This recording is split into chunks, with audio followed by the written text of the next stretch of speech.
तो हेलो दोस्तों, कैसे हो आप। आज हम स्टैंडर्ड 10 के पॉलिटिकल साइंस का चैप्टर नंबर 1 का लेक्चर नंबर 2 देखने वाले हैं। तो लास्ट लेक्चर में हमने यहाँ पे एंड किया था, क्या यहाँ पे सोशल जस्टिस एंड इक्वालिटी। इसमें हम लोग ने फर्स्ट के 3 पैरास को एंड कर दिया था। अभी हम कहाँ पे जा रहे हैं, policy of reservation of seat. तो आपने बहुत बार ये टर्म सुना रहेगा रिजर्वेशन। तो ये कि एक पर्टिकुलर जगह पर कोई कोई लोग के लिए सीट रिजर्व की जाती है। समझ लो कि अगर कोई इंस्टीट्यूशन है, कोई बड़ी सी यूनिवर्सिटी है जहाँ पे इंजीनियरिंग या ऐसे ही और भी सारे डिग्रीज़ मिल रहे हैं, तो वहाँ पे जो फिक्स समझ लो 50 सीट है, यहाँ पे 50 सीट है। और इन लोग ने अपना कट ऑफ रखा है, समझ लो जो 12th पास किए उनका 85% रहना चाहिए, तब जाके उन्हें 40 जनों में सीट बटेगी। वो जो 85% वाले हैं वो ये 40 सीट में से लेंगे। तो बची हुई 10 सीट, ये जो 10 सीट बच गई है इसका क्या करेंगे। ये देखो 40 सीट तो सबके लिए है जिनका 85 से ऊपर आया है, ये ओपन कैटेगरी वाले। अभी जो 10 सीट बची है वो है रिजर्व्ड सीट। किसके लिए रिजर्व्ड? स्केड्यूल कास्ट और ट्राइब के लिए। देखो यहाँ पे स्केड्यूल कास्ट एंड ट्राइब। ऐसा क्यों करते हैं, तो मैं आपको बताता हूँ कि पहले ज़माने, तो देखो आपको ये क्लियर हो गया ना कि ये 50 सीट है जिसमें से 40 नॉर्मल जन के लिए ओपन कैटेगरी वाले और 10 सीट स्केड्यूल कास्ट और ट्राइब्स के लिए है। तो ये 10 सीट क्यों रिजर्व की जाती है उसका रीज़न हम यहाँ पे देखने वाले हैं। तो यहाँ पे policy of reservation of seat. Policy of reservation of seat is meant for those sections of society who have been deprived of opportunities by education and employment for a long period of time. तो ये किसके लिए? वो section of society जिन्हें बहुत समय से education और एम्प्लॉयमेंट अपॉर्चुनिटीज़ नहीं मिली है। अगर आप देखोगे दलित्स, तो दलित कहते हैं एक डिप्राइव्ड और बैकवर्ड क्लास है दलित। तो इनको पहले के ज़माने में क्या होता था कि इनको एजुकेशन के राइट नहीं रहते थे और एम्प्लॉयमेंट दोनों के इनको राइट नहीं रहते थे। तो इसलिए ताकि इनकी जो पूरी की पूरी सोसाइटी है ये इलिटरेट अनपढ़ ना रह जाए, इसके लिए इन्हें रिजर्वेशन देती है कि ताकि समझ लो 5 सीट है, ये 40 तो थी, ये नॉर्मल लोग हैं ओपन कैटेगरी, और 10 सीट दलित्स को दे दी। तो इससे क्या हुआ, जो दलित के बीच में लिटरेसी है, दलित और भी उनके अलावा और भी बहुत सारे बैकवर्ड सेक्शंस है जो उनके बीच में इलिटरेसी ना रह जाए, वो लोग भी पढ़े लिखे बन जाए, इसके लिए उन्हें ऐसे 10 सीट उनको दी जाती है। भले ही उनके 60% या 50% भी आए रहे, उन्हें सीट मिल जाएगी। तो ऐसा क्यों? ताकि उनके बीच में लिटरेसी निकल जाए। तो इसीलिए आगे क्या किया है, अकॉर्डिंगली इन एजुकेशनल इंस्टीट्यूशन, तो इसका मैंने आपको एग्जांपल बताया, एंड इन गवर्नमेंट सर्विसेज, मतलब जो गवर्नमेंट जॉब्स है उसके अंदर भी इन्हें रिजर्वेशंस दी जाती है। तो अगर आप देखोगे तो बस के कंडक्टर, पोस्टमैन, बस के ड्राइवर्स, ये सब भी कौन रहते हैं? स्केड्यूल्ड कास्ट और ट्राइब के लोग रहते हैं। Some seats are kept reserve for scheduled caste and scheduled tribes. There is also a provision for reservation of seat for other backward classes, OBC. तो ये क्या है, पॉलिटिकल इंस्टीट्यूशन में भी इनके पास रिजर्वेशंस रहते हैं। आगे दिया है the schedule caste and tribes preventions of atrocities. Atrocities वो होता है, वो इवेंट होते हैं जो कि इनके खिलाफ, स्केड्यूल कास्ट और ट्राइब्स के खिलाफ और उनके हक में नहीं होते, उनके खिलाफ जो अन्याय होता है उन्हें हम एट्रोसिटी एक्ट बोलते हैं। तो इनमें इनके राइट्स को वायलेट किया जाता है। तो ऐसा पहले के ज़माने में होता था। अगर मैं आपको बताऊँ तो पहले के ज़माने में जो बैकवर्ड क्लासेस थे उनके घर पे ना, जो अपर कास्ट वाले लोग थे वो उनके घर पे भी नहीं जाते थे, उनके घर का खाना भी नहीं खाते थे, इतना ज़्यादा वो लोग डिस्क्रिमिनेशन करते थे। तो इससे तो और पता चलता है कि उनके ऊपर कितना अन्याय होता था। उन्हें रिलीजियस प्लेसेस पे जाने को नहीं दिया जाता था, जहाँ पे अपर कास्ट वाले लोग जाते हैं उन्हें वहाँ पर पैर नहीं रखने दिया जाता था। ये सब उनके साथ होता था। पर आज के ज़माने में ऐसा काफ़ी हद तक कम हो गया है, पर फिर भी देखने को मिलता है ये सब। तो यहाँ पे इसी को रोकने के लिए अभी भी बहुत सारे एफर्ट लिए जा रहे हैं। This is an important act for establishing social justice and equality. मतलब सोसाइटी के बीच में जस्टिस और इक्वालिटी को इस्टेब्लिश तो हमें सब में करना है, चाहे वो सुपीरियर कास्ट हो या इन्फीरियर कास्ट हो। तो इसीलिए हमने ये एक्ट को पास किया हमारे गवर्नमेंट ने। This act prevents any injustice against the people belonging to schedule caste and schedule tribe. तो इनके खिलाफ कोई भी अगर अन्याय हो गया तो ये उनके लिए ये एक्ट है कि ये लोग कोर्ट में जाकर ये एक्ट के हिसाब से फाइल कर सकते हैं अपना केस, और इन्हें जस्टिस वो कोर्ट देखेगा कि इन्हें इनकी जस्टिस ज़रूर मिले, इसको ये कोर्ट इंश्योर करेगा। तो इससे क्या होगा कि जब भी अगर कोई किसी शेड्यूल कास्ट के राइट्स को वायलेट करेगा तो वो जाके कोर्ट में केस कर देगा, फिर उसको राइट मिल जाएगा, तो फिर लोग इनके राइट्स को वायलेट करने से बचेंगे। और जब ये कम होगा तो उनके बीच में इक्वालिटी आएगी और कोऑर्डिनेशन होएगा, जिससे कि डिस्क्रिमिनेशन भी कम हो जाएगा। और यहाँ पे देखो, इसी को कम करने के लिए क्या है, any act of atrocity committed against them is a liable punishment. मतलब इसमें आपको एक सीरियस पनिशमेंट मिल सकती है। तो यहाँ पे तो डू दिस ये आप खुद से कर सकते हो। हम यहाँ पे शुरू करते हैं। Provision for minorities. माइनॉरिटीज़ कौन है? वो सेक्शन एक पर्टिकुलर कंट्री, स्टेट या फिर डिस्ट्रिक्ट में वो सोसाइटी जो कि कम लेवल में है। बाकी एक मेजॉरिटी होता है और माइनॉरिटी होता है। तो इंडिया में हिंदुज़म मेजॉरिटी है अगर हम इंडिया की बात करें, और मुस्लिम्स, क्रिश्चियन और भी हमारे ज़ोरोस्ट्रेनिज़म्स, ये सब किस में आते हैं? माइनॉरिटीज़ में आते हैं। तो अभी इन माइनॉरिटीज़ के प्रोटेक्शन के लिए क्या क्या प्रोविज़न लिए गए हम ये देखने वाले हैं। तो the Indian constitution had made several provision for the protection of minorities. तो ताकि ये माइनॉरिटीज़ भले ही कम नंबर में रहे मेजॉरिटी से, पर तो भी इनके रूल्स, इनके राइट्स को वायलेट नहीं किया जाए, इसके लिए हमारे इंडियन कॉन्स्टिट्यूशन ने बहुत सारे प्रोविज़न, मतलब बहुत सारे रूल्स को पास किया है। The government has adopted several policies for minorities to provide them the opportunities for education and employment. तो क्या होता है कि माइनॉरिटी अगर है तो इनका नंबर कम है, इनके पास डोमिनेंस कम है, तो हो सकता है कि इनकी एजुकेशन और एम्प्लॉयमेंट को नज़रअंदाज कर दिया जाए। पर हमारे इंडिया में ऐसा नहीं होना चाहिए। इंडिया में सबको इक्वल अपॉर्चुनिटी मिलनी चाहिए। तो इसीलिए इन्होंने स्पेशल पॉलिसीज़ को पास किया जिससे माइनॉरिटी के बीच में एजुकेशन और एम्प्लॉयमेंट बढ़े। आगे दिया है, the Indian constitution prohibits discrimination on the basis of caste, religion, race, language and region. तो क्या है, हमारा जो इंडियन कॉन्स्टिट्यूशन है ये किसको प्रोहिबिट करता है, मतलब किसको बैन करता है, क्या करने पे मनाही है यहाँ पे। डिस्क्रिमिनेशन मतलब भेदभाव किसके बेसिस के ऊपर? कास्ट के ऊपर, रिलीजन के ऊपर, रेस के ऊपर और रीजन के ऊपर। तो इनके बेसिस के ऊपर आप किसी के ऊपर भी डिस्क्रिमिनेशन नहीं कर सकते हो, चाहे वो कोई भी कास्ट को बिलोंग करे, कोई भी रिलीजन रहे, कोई भी रेस का रहे, उसकी कोई भी लैंग्वेज रहे, या फिर वो कोई भी रीजन को बिलोंग करता रहे। हमें उसको डिस्क्रिमिनेट नहीं करना चाहिए बाकियों से। तो आगे दिया है, there is a comprehensive provision for minorities which fundamentally protects their right to equality, right to freedom, right to exploitation, cultural and educational rights. तो इन्हें क्या क्या दिया गया है? ये सारे राइट्स माइनॉरिटीज़ को दिए गए कि वो उनको इक्वालिटी का पूरा हक है, उनको फ्रीडम मिली है, और वो क्या कर सकते हैं, राइट अगेंस्ट एक्सप्लॉयटेशन। कोई भी अगर उनके खिलाफ एक्सप्लॉयटेशन कर रहा है तो वो ये बोल के चुप नहीं बैठ सकते कि वो माइनॉरिटी है, वो कम नंबर में, वो सीधे सीधे खड़े हो सकते हैं और उसके खिलाफ लड़ सकते हैं।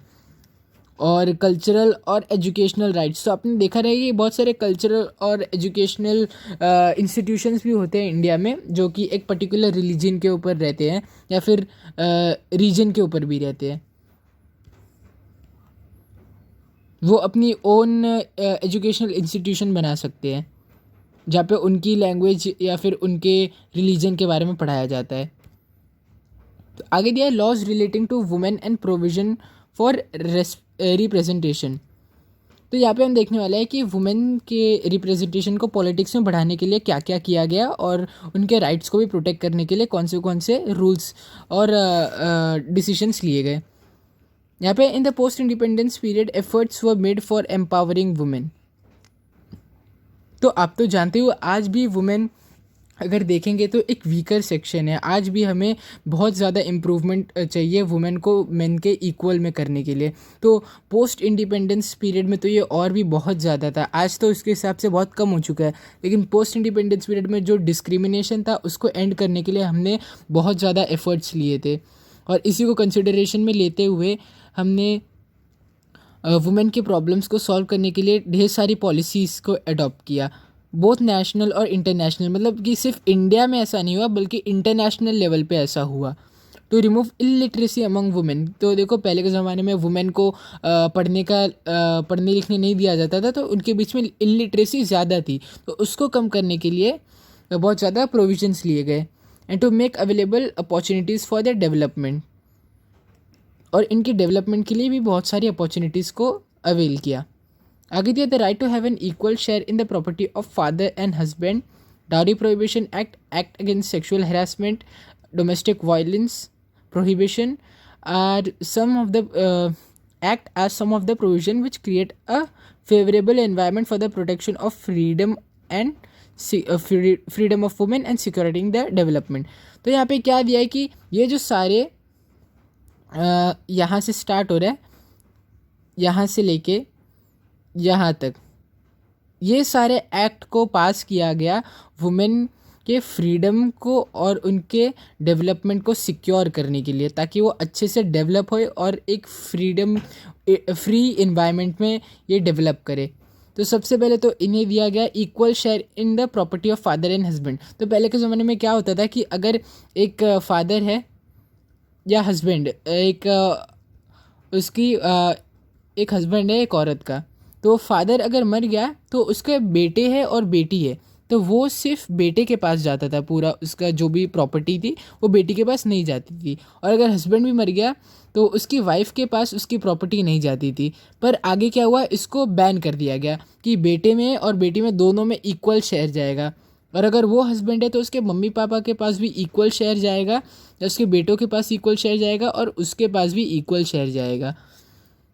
इस रूल को पास किया गया। तो आगे दिया है कि डाउरी प्रोहिबिशन एक्ट, डाउरी मतलब दहेज। तो पहले दहेज के नाम पे ही पहले बहुत ज़्यादा क्राइम्स होते थे, तो इसी को बंद करने के लिए, डाउरी प्रोहिबिशन एक्ट को बंद करने के लिए हमारे इंडिया ने बहुत ज़्यादा स्ट्रिक्ट एक्शन लिए। तो उसके बाद जाके हमें ये थोड़ा कम दिख रहा है डाउरी एक्ट। और फिर एक्ट अगेंस्ट सेक्सुअल हैरेसमेंट और डोमेस्टिक वायलेंस प्रोहिबिशन। तो डोमेस्टिक वायलेंस की अगर बात करूँ तो ये वो होता है कि अगर एक हस्बैंड और वाइफ के बीच में झगड़ा हो गया, तो हस्बैंड उसको फिजिकली उसको अब्यूज़ कर रहा है या फिर उसको मार रहा है, तो इसके खिलाफ वो सीधा जाके पुलिस में कंप्लेन कर सकती है। In a country from the very beginning women have inadequate representation in politics and political institution. तो हमारे इंडिया में जो है वो तो एकदम स्टार्टिंग से ही वुमेन को पॉलिटिक्स में रिप्रेजेंटेशन नहीं मिल रहा है। तो ऐसा सिर्फ इंडिया में ही नहीं था, ऐसा पूरी दुनिया के कंट्रीज़ में था। तो उन्होंने क्या किया, ढेर सारे एफर्ट्स लिए उनके रिप्रेजेंटेशन को बढ़ाने के लिए। From this perspective changes are taking place in India as well. तो इंडिया में भी चेंजेस हुए। तो 73rd और 74th अमेंडमेंट मतलब change reserve 33% of seats for women in local self governing institutions. तो यहाँ पे क्या दिख रहा है हमें कि 33% सीट्स रिजर्व की गई वुमेन के लिए, कहाँ पर, local self governing bodies, main self governing bodies नहीं, जैसे कि लोकसभा, विधानसभा। और विधानसभा की अगर बात करें तो यहाँ पे हमें वुमेन के लिए 33% रिप्रेजेंटेशन रिजर्व सीट नहीं मिलेगी, सिर्फ और सिर्फ कहाँ पर, लोकल सेल्फ गवर्निंग बॉडीज़ में, मतलब ग्राम पंचायत, ज़िला परिषद, ये सब जगह पर। और इसके आगे क्या किया गया, this percentage has been raise by 50 to 50% in several states including Maharashtra. तो और कुछ स्टेट्स ने क्या किया, इस नंबर को 50% पे डाल दिया, और उन स्टेट में से एक था महाराष्ट्र। तो आपको याद रखना है। तो देखो यहाँ पे क्या किया गया, यहाँ पे वुमेन को तो रिप्रेजेंटेशन दी गई, पर कहाँ पर दी गई, लोकल सेल्फ गवर्निंग बॉडीज़ में दी गई, मेन बॉडी जैसे कि लोकसभा विधानसभा में नहीं दी गई। तो ये बोला जाता है कि वुमेन को मेन लोकसभा और विधानसभा में भी 50% सीट्स रिजर्व करनी चाहिए। वुमेंस के लिए, पर अभी तक तो ऐसा कोई रूल पास नहीं हुआ है। अभी के लिए सिर्फ लोकल सेल्फ गवर्निंग बॉडीज़ में ये रूल पास हुआ है। चलो अभी हम आगे देखते हैं। National commission for women has been established, तो वुमेंस के लिए एक नेशनल कमीशन इस्टेब्लिश हुआ है और स्टेट लेवल्स पे भी ऐसे कमीशन इस्टेब्लिश हुए हैं। और यहाँ पे जो है the act for the protection of women against domestic violence, तो पहले वुमेंस के खिलाफ बहुत ज़्यादा डोमेस्टिक वायलेंस होता था, तो ये क्या हुआ जब इसको प्रोहिबिट किया गया तो ये बहुत ही ज़्यादा इम्पॉर्टेंट स्टेप बन गया डेमोक्रेसी के डायरेक्शन में, तो इन्हें अपने फ्रीडम मिल गई, इसीलिए इसको बहुत ज़्यादा इम्पोर्टेंट बोला जाता है। तो ये इस एक्ट ने किसको हाईलाइट या फिर अंडरलाइन किया कि the need to protect the dignity and self esteem of women, तो वुमेन की डिग्निटी और सेल्फ एस्टीम को प्रोटेक्ट करना हमें चाहिए, इसको ये हाईलाइट किया इस एक्ट ने। तो इस एक्ट ने और क्या क्या किया, इसने रिजेक्ट कर दिया traditional form of domination and authoritarianism and expanded the scope of Indian democracy. इसने क्या क्या किया कि ट्रेडिशनल फॉर्म ऑफ डोमिनेशन, तो ट्रेडिशनली अगर हम हर एक ट्रेडिशन में देखें तो मेल का ज़्यादा डोमिनेंस रहता था फीमेल के ऊपर, पर इस एक्ट ने क्या किया, इसको प्रोहिबिट कर दिया, इसको रिजेक्ट ही कर दिया कि किसी के ऊपर किसी का डोमिनेंस नहीं है, दोनों के दोनों इक्वल हैं। और अथॉरिटेरियनिज्म मतलब कि वुमेन्स अपना ओन डिसीजन ले सकते हैं और अपना ओन व्यू हर एक चीज़ों में दे सकते हैं। And expanded the scope of Indian democracy, तो अभी इंडियन डेमोक्रेसी का स्कोप कैसे एक्सपैंड हुआ जब हमने वुमेन की डिग्निटी को प्रोटेक्ट किया। इससे सीधा सीधा क्या दिखा कि हमें वुमेन्स को फ्रीडम मिल गई और वो हर एक चीज़ में अभी ओपनली पार्टिसिपेट कर सकते हैं। तो डेमोक्रेसी का मतलब क्या है, इक्वालिटी और freedom of development to every individual, तो इससे हमारा स्कोप एक्सपांड हो गया। To make it all inclusive in true sense, सिर्फ मेल का डेवलपमेंट डेमोक्रेसी नहीं होता है, इसके लिए जब वुमेन और मेन दोनों आएंगे तब जाके एक डेमोक्रेसी ट्रू सेंस में सही कहलाएगी। तो यहाँ पे थोड़े बहुत क्वेश्चंस दिए। Representation of women in Lok Sabha, तो देखो अगर आप देखोगे तो 1951 और 1952 जहाँ पे हमारा पहला इलेक्शन हुआ था, वो टाइम पे वुमेन के जो नंबर था वुमेन एमपीज़ का वो था 22 और टोटल परसेंटेज था 4.5%, मतलब 100% जो लोकसभा इलेक्शंस की सीट से 100% में से 4.5% वुमेन्स के पास थे और 95.5% मेल के पास थे। तो भी आप देख सकते हो कितना बड़ा डिफरेंस है, सिर्फ 4.5% वुमेन को, 5.5% मेल को। तो अगर हम आगे देखें तो 2014 में अगर हम देखें, जो कि रिसेंट इलेक्शन इस बुक का हुआ था और ये बुक तभी पब्लिश भी हुई थी, हो सकता है ये आगे जाके अपडेट हो जाए। 66 वुमेन एमपीज़ हमें देखने मिले लोकसभा में, तो ये क्या हो गया 12.5%, तो ये 4.5 से इंक्रीज़ हो गया 12.5% पर। तो हमें एक इंक्रीज देखने मिला वुमेन की रिप्रेजेंटेशन में जब से हमने ये सारे लॉस को पास किया। तो यहाँ पे थोड़ा बहुत क्वेश्चन हम वो देख लेते हैं। In which election year the number of women MPs is minimum, तो ये था 1951 1952, सॉरी सबसे ज़्यादा कम तभी नहीं था, यहाँ पे 1977 में बहुत ज़्यादा कम था। आगे कह दिया in which election year the number of women MPs is maximum, तो अगर वो देखेंगे हम लोग तो 66 सबसे ज़्यादा है और 2014 का है वो। प्रिपेयर है पाई चार्ट, तो ये आपको पाई चार्ट प्रिपेयर करना है, इसके आपको एग्जाम में तो आएगा नहीं, अगर आपको ये करना है तो आप कर लो। तो यहाँ पे हम इस लेक्चर को एंड करते हैं। तो लेक्चर 3 में मैं आपको रोल ऑफ जुडिशरी स्टार्ट करूँगा और पूरा चैप्टर यहाँ पे एंड कर दूँगा। तो मुझे उम्मीद है आपको ये सब अच्छे से समझा रहेगा और आप अपनी बुक हमेशा रीड करते हो। तो अगर आपको ये वीडियो अच्छा लगा तो इस वीडियो को लाइक करो, शेयर करो और चैनल को सब्सक्राइब करो। Thank you.